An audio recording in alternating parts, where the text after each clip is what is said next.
Hi friends, എല്ലാവർക്കും പുതിയൊരു വീഡിയോയിലേക്ക് സ്വാഗതം. LBS PSC nursing and paramedical admission 2024 ബന്ധപ്പെട്ട് നിങ്ങളുടെ പ്രൊഫഷണൽ റാങ്ക് ലിസ്റ്റും അതുപോലെ ഫൈനൽ ഇൻഡെക്സും പ്രസിദ്ധീകരിച്ചിട്ടുണ്ട്. അപ്പോൾ അവിടെ ചെക്ക് ചെയ്യാനായിട്ട് നിങ്ങൾ ഈ ഒരു വെബ്സൈറ്റിൽ വന്നതിന് ശേഷം ഇവിടെ നിങ്ങൾക്ക് ലോഗിൻ എന്ന് കാണാം. അത് ജസ്റ്റ് ക്ലിക്ക് ചെയ്യുക. അതിനുശേഷം ഇവിടെ നിങ്ങളുടെ ആപ്ലിക്കേഷൻ നമ്പർ കൊടുത്ത് വെരിഫൈ ചെയ്യുക.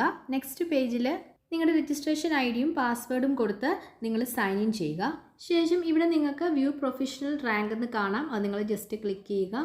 ശേഷം നെക്സ്റ്റ് പേജിൽ ഇവിടെ നിങ്ങൾക്ക് റാങ്ക് ലിസ്റ്റ് കാണാനായിട്ട് സാധിക്കും. അതുപോലെ തന്നെ നിങ്ങളുടെ ഫൈനൽ ഇൻഡെക്സ് നിങ്ങൾക്ക് അവിടെ കാണാൻ സാധിക്കും. ഇപ്പോൾ റാങ്ക് ലിസ്റ്റ് 1, റാങ്ക് ലിസ്റ്റ് 2 രണ്ടും കൊടുത്തിട്ടുണ്ട്. അപ്പോൾ റാങ്ക് ലിസ്റ്റ് 1ൽ നിങ്ങളുടെ റാങ്ക് എത്രയാണ്, റാങ്ക് ലിസ്റ്റ് 2ൽ നിങ്ങളുടെ റാങ്ക് എത്രയാണെന്ന് നിങ്ങൾക്ക് കാണാം. ഇവിടെ SM എന്ന് കൊടുത്തിട്ടുണ്ട്. സ്റ്റേറ്റ് മെറിറ്റ് ആണ്. അതായത് നിങ്ങളുടെ ഇൻഡെക്സ് പ്രകാരം, അതായത് LBSലേക്ക് അപ്ലൈ ചെയ്ത മുഴുവൻ വിദ്യാർത്ഥികളുടെയും ഇൻഡെക്സ് മാത്രം നോക്കിയിട്ട് വന്നിരിക്കുന്ന റാങ്കാണ് ഇവിടെ കൊടുത്തിരിക്കുന്നത്. അതായത് റിസർവേഷനും കാര്യങ്ങളൊന്നും ഇല്ലാതെ നിങ്ങളുടെ ഇൻഡെക്സ് മാർക്കിനെ ബേസ് ചെയ്തിട്ടുള്ള റാങ്കാണ് സ്റ്റേറ്റ് മെറിറ്റ് റാങ്ക് എന്ന് പറയുന്നത്. ഇവിടെ കമ്മ്യൂണിറ്റി റാങ്ക് എന്ന് കൊടുത്തിരിക്കുന്നത് റിസർവേഷൻ എന്തെങ്കിലും ഉള്ളവരാണെങ്കിൽ ആ ഒരു റാങ്ക് എന്താണോ അതായിരിക്കും അവിടെ കൊടുക്കുന്നത്. അപ്പോൾ ഇപ്പോൾ വന്നിരിക്കുന്ന ഒരു പ്രൊഫഷണൽ അല്ലെങ്കിൽ ഒരു ടെമ്പററി റാങ്ക് ലിസ്റ്റാണ്. ഇനിയും അടുത്തത് ഫൈനൽ റാങ്ക് ലിസ്റ്റ് വരും. അപ്പോൾ ഫൈനൽ റാങ്ക് ലിസ്റ്റ് വന്നതിന് ശേഷം ആ ഒരു റാങ്ക് ലിസ്റ്റ് ഉൾപ്പെട്ട എല്ലാ വിദ്യാർത്ഥികൾക്കും ഓപ്ഷൻ രജിസ്ട്രേഷൻ ചെയ്യാനായിട്ട് സാധിക്കുന്നതാണ്. അപ്പോൾ എങ്ങനെയാണ് ഓപ്ഷൻ രജിസ്ട്രേഷൻ ചെയ്യേണ്ടതെന്നുള്ള ലൈവ് ഡെമോ വീഡിയോ ഒക്കെ നമ്മൾ ചെയ്യുന്നതായിരിക്കും.